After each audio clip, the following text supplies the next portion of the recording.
You're welcome to the OG show, and this time around we are at Nourish Lab. You can see I've got my smoothie in front of me. You can call Nourish Lab, that's the East Legon branch, on 0242 101 461. It's Egypt 2019, it's the African Cup of Nations. We are coming to talk about what happens before the players go onto the pitch and play. This time we are going beyond the discussion of football matches, beyond the discussion of post-match press conferences. We are going beyond the pyramids. 50 years I was on the road, but I'm sitting on the road. 50 years I was on the road, but I'm sitting on the road. 50 years I was on the road, but I'm sitting on the road. 50 years I was on the road, but I'm sitting on the road. Into the one wame, many me boys and pem wade. As I day on top of my game, keeping the one hand. Into the one wame, many me boys and pem wade. As I day on top of my game, keep one hand. Don't tell me there's only Abba. Yeah. Don't tell me there's only Abba. So, to dissect all the issues that have happened and transpired before the tournament kickstarts, I'm here with my man, Sammy Ziga. How are you doing? I'm good, terrific. Yeah. How have you been feeling so far gearing towards the African Cup of Nations? Of course, the feeling is real, especially knowing that there are going to be 24 teams competing for one title for the first time on the continent. I mean, it promises a lot, and I'm braced up for it. All the action, the drama, the shenanigans, everything. Speaking of drama, of course, Ghana, for one, is not going into the African Cup of Nations without any drama. We did speak about the captaincy issue with the presidency interspersing going into this tournament. But this time around, there's a new dramatic incident that's happened. It's Warris. He has been dropped from the squad. What's your take on what just happened with Warris? Yeah, of course. No player will be happy being dropped from a major tournament like this, and with Warris per se, I think that this is about the third time he's been dropped from the African Nations Cup squad. And 2015 he was hit with a blow. Avangani didn't take him. 2017 same thing happened to him, and 2019 fast forward where he thought he racked up the numbers and felt he could have a crack at the competition, and only to be given shown the exit. So it's just fair for a player to feel bad about his omission in the squad. It's normal, it can happen to any other player, but I think that the way things were blown out of proportion is what we have to lament about. What do you feel was blown out of proportion? With the media, there were a lot of reports that he locked himself up in the room and he felt disrespected, that he actually heard of his dropping on the internet and all that, but nobody has confirmed that this was actually transpired in Dubai. He actually wept. Yeah, it's normal. It's normal for a player to weep. This is not the first time a player is being dropped. Like Kingston experienced similar fate in 2010, where he wasn't happy with Malik Banor for dropping him. He felt he deserved a place in the squad. And you could look back again, 2006, Baba Amando also made certain allegations that he felt that he was supposed to be in the team. So this is not the first time. It's not going to be the last time a player will feel peeved about not being included in a team. But if you want my personal view on Warris, I think that he had to be at the AFCON, especially looking at how he had a very good season, a quite decent season with Nantes in the League 1. I think that. But let's look at Warris' season in perspective. He played 25 games. He scored 5 goals. That was it for Warris. That's the good season everybody's talking about. But Kwaku, when you draw a comparison between the strikers that have been called up, there's Owusu, plays for Salamanca. There's Jordan Ayew, who scored just 1 goal for Crystal Palace in the English Premier League. There's Asamoah Gyan, who picked up the form getting to the latter part of the Turkish Super League. And there is a certain Kwabno, I've mentioned his name already. And Caleb Kuban, who actually got the nod to play in the AFCON as per what he did in the last qualifier against Kenya and then Mauritania in the friendly game. So I think that Warris has a case, and like I said earlier on, he should be peeved. He should be angry. But when it comes to the club stats, I believe Ekuban is the one who has highest. He has 8 goals in the Turkish Super League. But of course, looking at what happened with regards to the strikers that were picked, who will you drop for Warris? It's interesting, quite controversial, but I think that I would sacrifice Owusu. Okay. He's an under 23 striker, and he's not got that experience yet at tournaments. But one could also argue with the fact that you need young players to gather the experience and exposure at such big stages. But to exclude him, to exclude Majid Warris and for Kwabno, so I think that we are being a little bit unfair to Majid Warris, because we know what he can do. He's got pace, he's got the power, and could surprise defenders. He can outspace people, defenders, and especially going into a tournament where we will need focal players who can lead the lines, who have the pace, who have the strength. Supposing we want to go for one top, Jan doesn't have the legs these days to run up their players. Jordan Ayew, as we can see, loves to play wide. His best games for the Black Stars has been he playing on the left or on the wings, cutting through and trying to score. So we need a focal striker. Okay. And I think Warris best suited. Owusu is another fantastic player. I'm not taking that away from him, but I think that he's a player who loves to handle the ball more. Okay. He's not good at with his back facing the goalpost. Okay. We need players who will be able to deal with certain kind of situations at big tournaments like this, and I think that Warris should have been there. But there's this argument they make. That's our final stance on Warris, that he doesn't perform when he plays for the Ghana Black Stars. I think it's relative. He doesn't perform well when he plays for the Black Stars. Means that we will need him to score more goals. But how many games has he played for the Black Stars? And we saw him at early stages with the Black Stars. He proved himself, just as Caleb Kuban did. He scored in Kumasi. He won the hearts of all the fans. I think that luck has not been on his side. And if we want to look back, we then go back and look at Asamoah's numbers when he was introduced to the national team. He was given time, all the luxury in the world to creep into this team. Why don't you give Warris that crack as well? Okay, so your take is that Warris should have been included in the squad, and it's quite disappointing. Exactly my point. He couldn't make it to Egypt. But looking at the other players around Africa who do not make it, I'll mention the players and then we will speak to them at a time. So we'll start with Kelechi Iheanacho. We'll move on to Adebayo, that's Emmanuel Shea Adebayo, Vincent Abubakar, and that of Pierre-Emerick Aubameyang. These are quite interesting names, and in these four names we have two who will miss the tournament due to the fact that they could not qualify, and we have another two who were dropped because of injury, and as to the coach also preferring them being dropped. So let's start with the Nigerian brother, Kelechi Iheanacho. Would you have wanted to see him there, or you think he doesn't deserve to be in the Egypt AFCON 2019? Well, wait, Kelechi Iheanacho, this is a player who burst onto the scene in 2013 with the FIFA World Cup, and many thought that he had a lot of prospects, and fast forward, Man City snapped him up, and thinking that they could make the best out of one of the young best players in Africa. But fortunately, he landed himself at Leicester City at the end, and his exclusion is a testament that when you're not racking up the numbers, don't expect to be at a major tournament. And that's what Ghana should even learn from. General made it clear, I've got very good forwards in my team, and I can drop Kelechi Iheanacho. It tells you my template, my plan, what I have for the AFCON tournament. And for Kelechi, if we were to be Ghana, we would have taken Kelechi to the AFCON. Because of the team he plays for. He plays in the English Premier League and blah blah. Kelechi's case is similar to Jordan Ayew's case. He's not got the numbers, but the fact that he plays in the Premier League, it means he should be there. No, that shouldn't be the case. You look at Samuel Chukwuekweze for Villarreal, fantastic player. He and then Santi Cazorla were the brightest spots in this Villarreal team, and he actually ignored the under-20 team, the Nigerian under-20 team, for a tournament like this. That tells you the kind of intention he's got. And I must give credit to General, the German coach, for this kind of innovation.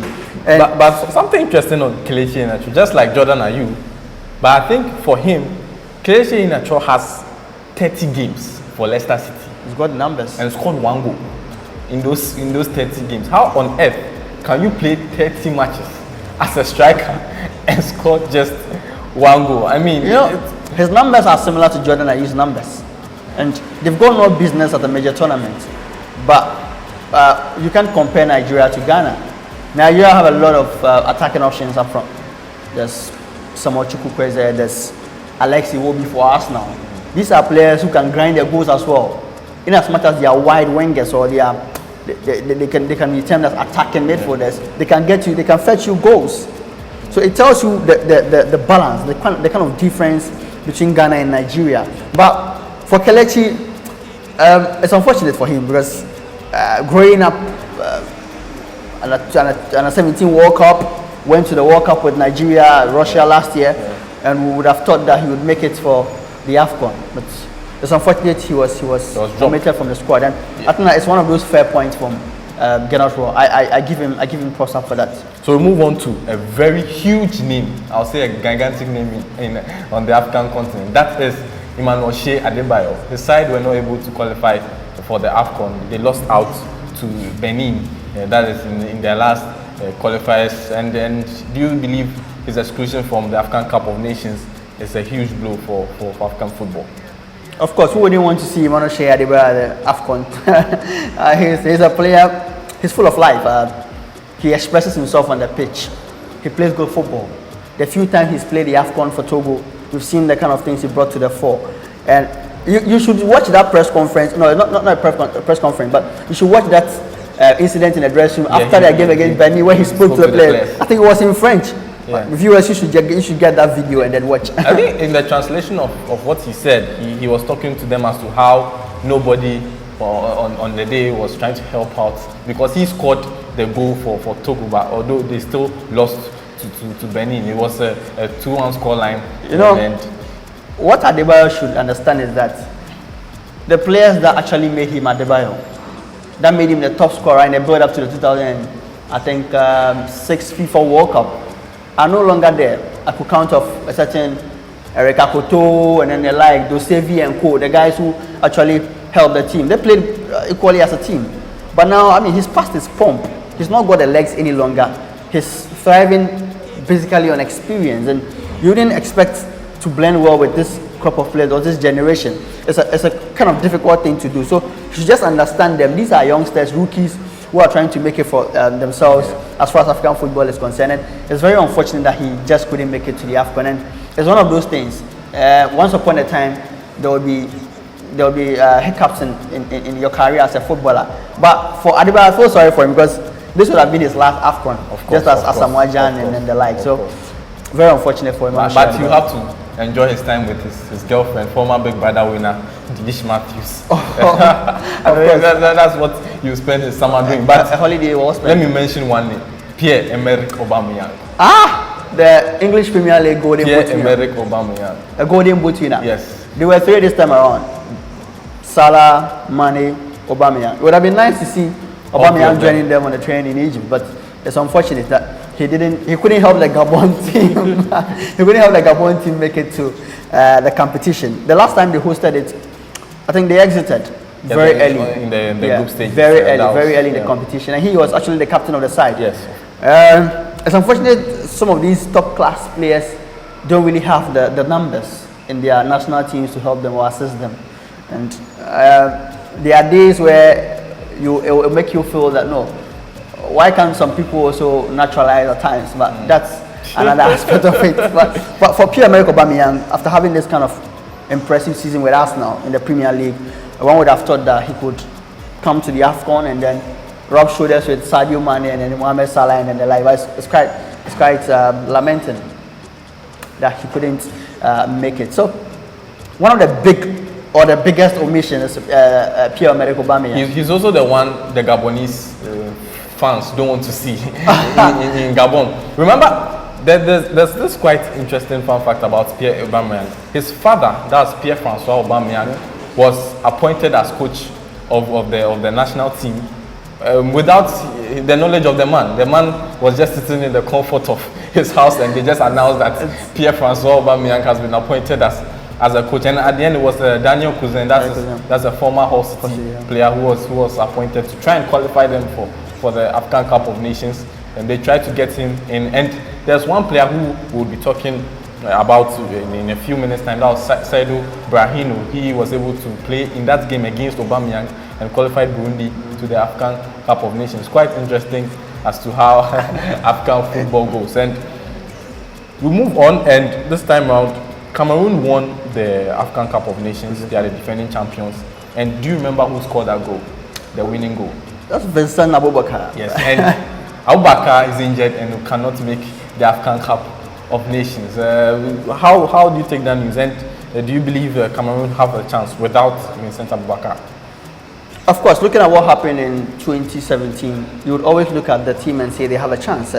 Even when they came without Eric Choupo-Moting, one of their top strikers in the competition. That's as far as Cameroonian football in recent time is concerned. They came without him and won it. And missing Vincent Abubakar will be a problem for them.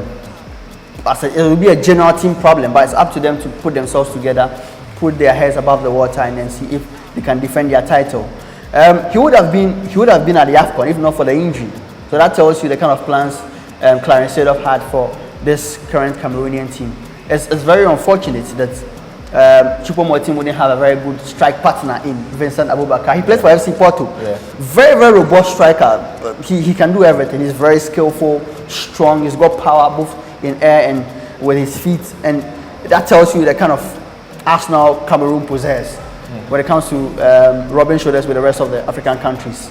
And it would be a nice thing. It would have been nice to see him in the tournament. But it's quite disappointing. Yeah, and looking at the team that played in the last AFCON, it's just about 7 players who are making it to this competition. It's a total overhaul. Yeah, it could be very interesting for Cameroon. But well, they have a manager who has seen it all in European football, but same cannot be said when it comes to the African continent. They actually have 2. They have that of Clarence Seedorf and that of Kluivert. Yeah, these are very top players. We watched them in the 1998 FIFA World Cup with the Netherlands, and these are coaches who have a particular posture, their demeanor.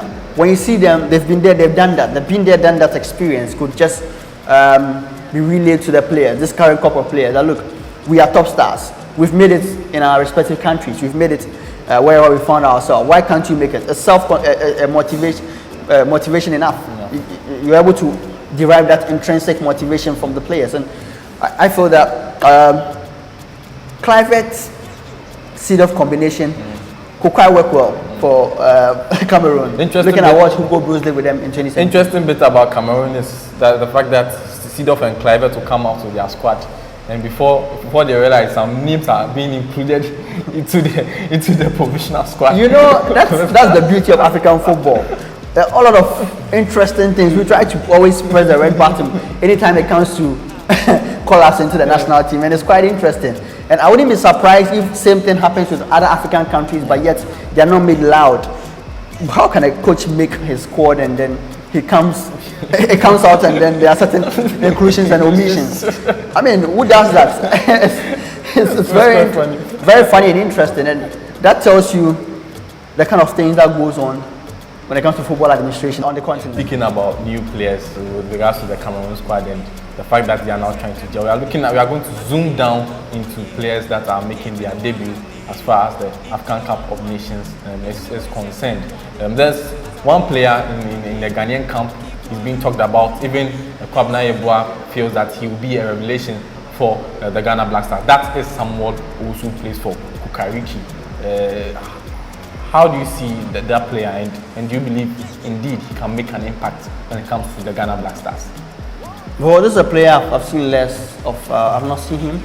I've not watched him play before, even though I've tried watching his video clips to see what he brings to the fore as far as this team is concerned. He's one of the players that never participated in the qualifiers, and it was a bit of a surprise when Coach Kwesi Appiah included him in the squad. And it's very interesting how the senior top-most journalists in Dubai are reporting on this player's exploits in the team.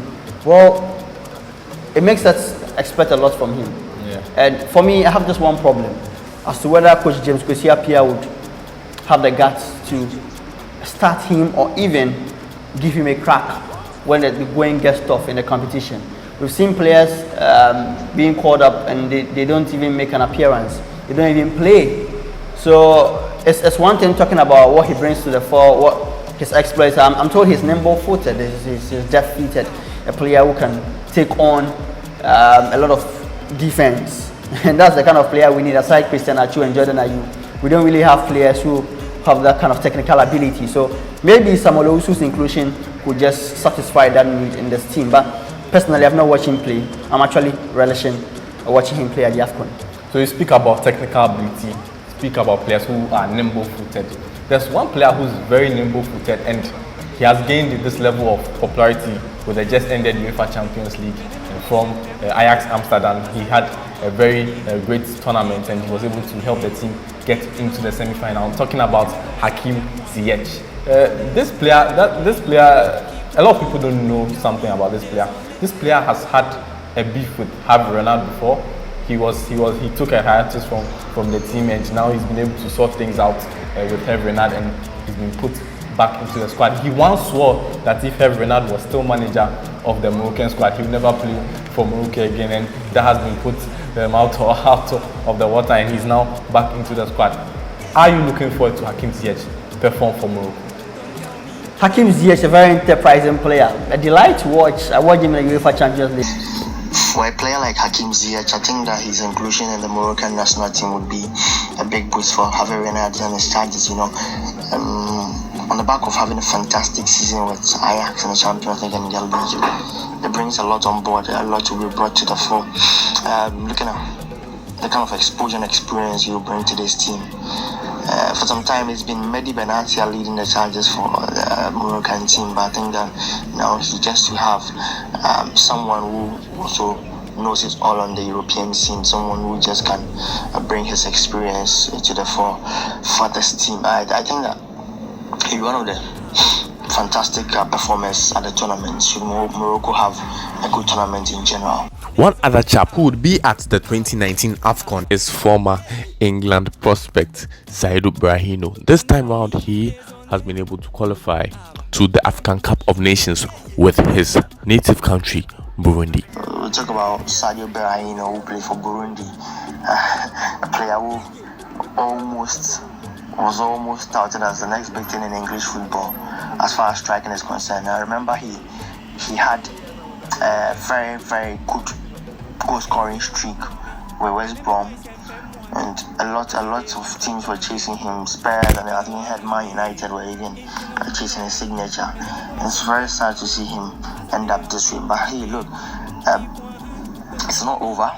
He gets the chance to play for another African team or place in a top tournament like the African Cup of Nations. This could be just another opportunity for him to just break through into the mainstream for our football space. I think he's still in Stoke City or something, and he might even get a Premier League berth if he performs well with Burundi, which I think chances are quite slim, because Burundi are actually dark horses in this tournament, this competition. Nobody touts them, nobody tips them for greater heights in the tournament, but it can take a certain motivation, and Brahino could be that factor in the team. He has been in the European scene for some time, and coming back home to his motherland, that could be well placed for him and an entire Burundi team. So I think that's good and that's fair for Sadio Brahino. Yeah. Well, that's it for the first episode of Beyond the Pyramid. Many thanks to you for watching. Don't forget to like, comment, as well as subscribe to the Wingside Studios YouTube page, as well as also like and comment under the Facebook post as well. This was Kwaku Anno-Kumi and I was here with Ziga. This video was shot from the East Legon branch of Norwich Lab, and you can call Norwich Lab on 0242 101 461. Norwich Lab, we're good eating. It's well done.